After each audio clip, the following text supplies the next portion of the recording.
Quel est donc le coefficient multiplicateur associé à une augmentation de 5%? 1,05. Enfin, d'abord, on Très fait... bien, 1 plus 5 sur 100, c'est-à-dire 1,05. Très bien. Deuxième question. Quel est le coefficient multiplicateur associé à une baisse de 5%? 0,95. Très bien. Donc 1 moins 5 sur 100, 0,95. Troisième question. Dans cette question, tout essai, toute idée exposée et toute démarche, même non aboutie ou mal formulée, seront prises en compte pour l'évaluation. Un objet subit successivement une augmentation de 5%, puis une réduction de 5%. Le prix de l'objet va-t-il subir une évolution? Précisez votre réponse. Oui, Ouais. c'est le cas. Alors vas-y, je t'écoute. Car déjà, on augmente, par exemple, un prix. Déjà, on augmente déjà de 5%. Donc, ça va nous donner un nouveau prix. Ensuite, on prend ce nouveau prix-là et on le diminue de 5% et ça va nous donner un nouveau prix. Mais le prix final ne sera pas comme, enfin, il n'aura pas la même valeur que le prix initial qu'on avait au départ. Donc on va vérifier tout ça. Donc soit X, le prix de l'objet. D'accord?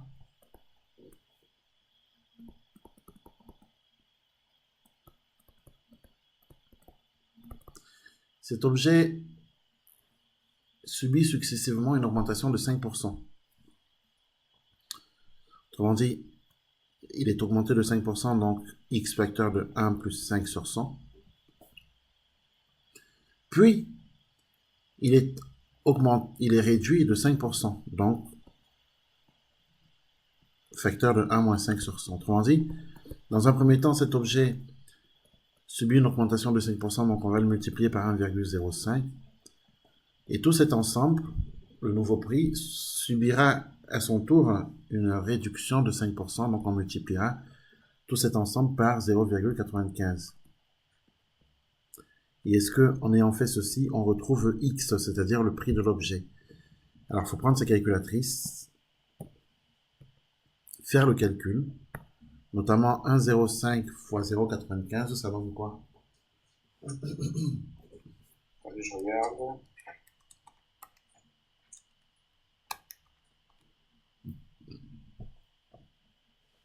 C'est égal à 0,84, non, 900, non, 9975. X. Donc, on voit bien qu'on n'a pas retrouvé X, n'est-ce pas?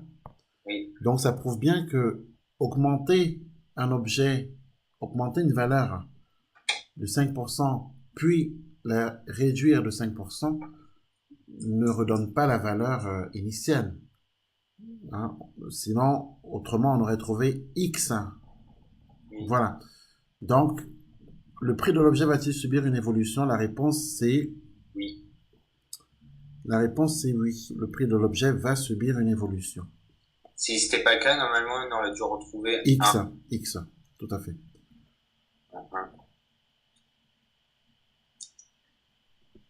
Le prix de l'objet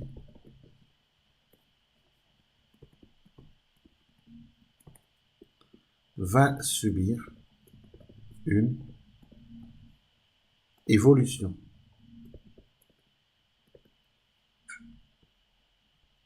Voilà. L'évolution, Ah, dans l'exercice 870, on parle d'évolution globale.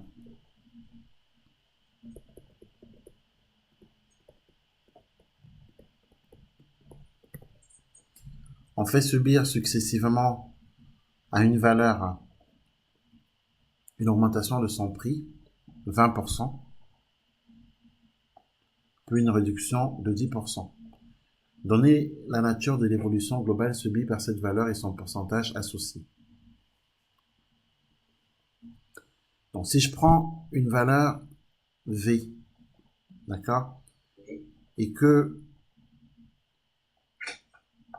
elle subit une augmentation de 20%. Ça veut dire qu'on va la multiplier par 1 plus 20 sur 100. Puis une réduction de 10%, donc on va multiplier ensuite par 1 moins 10 sur 100. Finalement, ça donne quoi? Ça donne V fois 1,20 fois 0,90.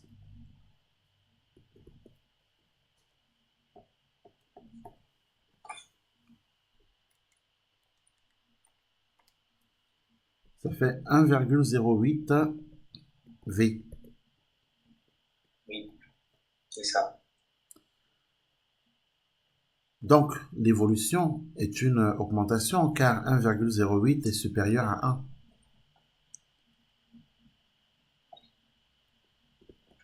Donc, ainsi, cette évolution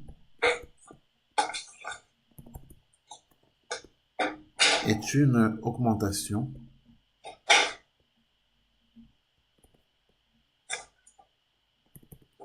car 1,08 est strictement supérieur à 1. D'accord? De plus, comme la question est posée de donner son pourcentage associé. De plus, on a 1,08 qui est égal à 1 plus 0,08. D'accord? C'est égal à 1 plus 8 divisé par 100, 8%. D'accord? Autant dire que l'évolution est une augmentation de 8%. Donc l'évolution est une augmentation, plus précisément l'évolution globale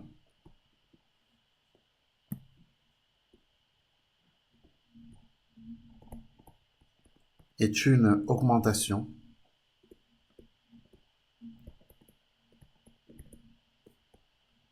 de 8%. Autrement dit, augmenter une valeur de 20% par rapport à son prix initial et puis la réduire ensuite de 10%, c'est finalement l'augmenter de 8%. D'accord? On aurait pu penser que comme on augmente de 20 et qu'on baisse de 10, finalement ça fait une augmentation de 10. Eh bien non. Eh bien non, ce n'est pas égal à une augmentation de 10. Puisque c'est pas le même que le prix initial. Ça change. Oui, dans tous les cas, les calculs montrent que ce n'est pas une augmentation de 10%. C'est une augmentation de 8%. Est-ce que c'est compris ça? Oui. Exercice 897. En 2004, une entreprise a augmenté ses ventes de 30%. En 2005, les ventes ont encore augmenté cette fois-ci de 20%. Calculez l'augmentation globale en pourcentage sur ces 2 années. Donc, au départ, on a une première augmentation qui est de 30%, donc 1 plus 30 sur 100, suivie d'une augmentation en 2005 de 20%, donc facteur de 1 plus 20 sur 100. D'accord? Donc, ce qui nous fait 1,3. Alors, on peut imaginer qu'on a une valeur initiale qui subit ces 2 évolutions et que cette valeur initiale, c'est x.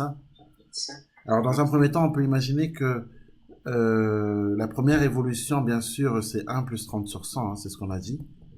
Autrement dit, 1 plus 0,3, autrement dit 1,3, c'est la première évolution que l'on retrouve d'ailleurs ici, 1,3. Ensuite, 1 plus 20 sur 100 égale à 1 plus 0,2 qui nous donne 1,2. Tout à fait, et c'est la deuxième évolution que l'on retrouve ici. Oui. Et donc, ensuite, on les additionne qui va nous donner... On les multiplie, pardon. On les multiplie. C'est un produit ici, on multiplie ces valeurs. C'est bon, j'ai oublié. Alors, X, c'est le prix, c'est la valeur initiale qui subit ces deux évolutions. Donc, la valeur initiale qui subit ces deux évolutions, donc X, aura pour valeur finale X fois 1,3 plus 1,2. Ce qui va nous donner 1,56. Exactement. Donc, ça on va l'écrire. Bon, X étant la valeur initiale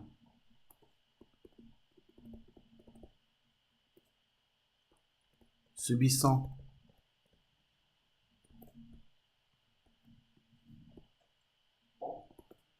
ces deux évolutions, d'accord, X aura pour valeur finale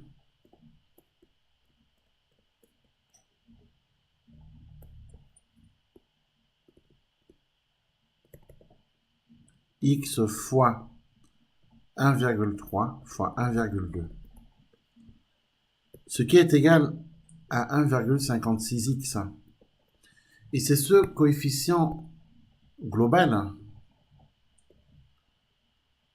que nous devons traduire en pourcentage. Alors pensons que ce coefficient multiplicateur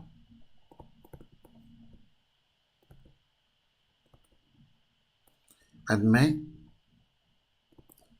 pour expression. Alors 1,56, c'est 1 plus 0,56.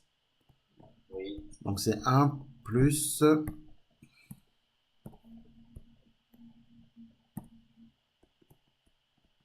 56%, 56 sur 100. On a donc là clairement une évolution globale de 56%, une augmentation de 56%. Augmentation globale de 56%. Donc, on va conclure en disant que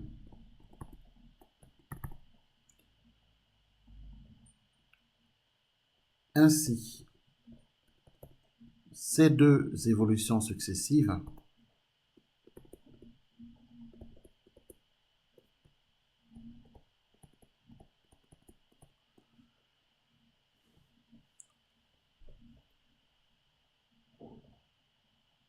correspondent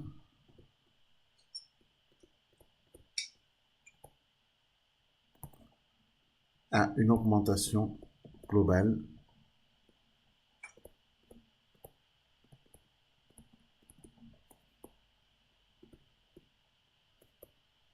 de 56%.